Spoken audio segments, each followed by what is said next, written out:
Yo, what up, Street Talks? All right, another thought. Is there an ideal environment for creativity? I think so. Actually, being here in the mountainside of Hadong, South Korea is actually quite ideal. I love the high elevation. I think actually one of my theories is if you're higher in the mountains, higher elevation, I think that actually promotes creativity because,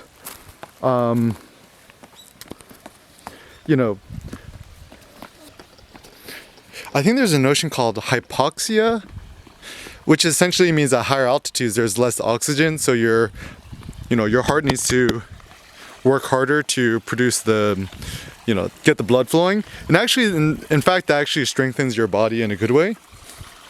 And also a simple thing too, right? Like, move. Okay.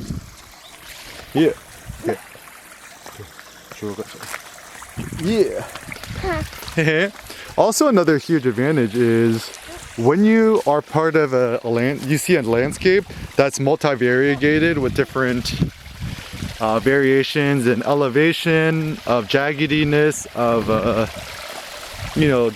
being able to perceive deep depth. I think it actually does stimulate our creative brains a lot better.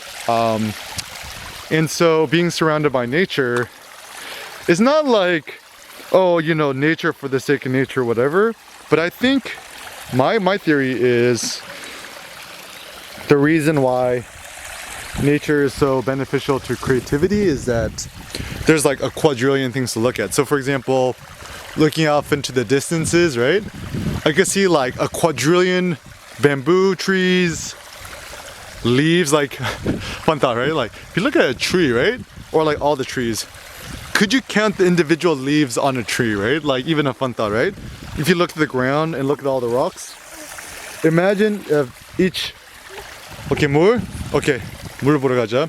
Imagine if each of the rocks that you see was worth 1 Bitcoin. That would be super awesome. But anyways, if you want to be more creative, come to the mountains.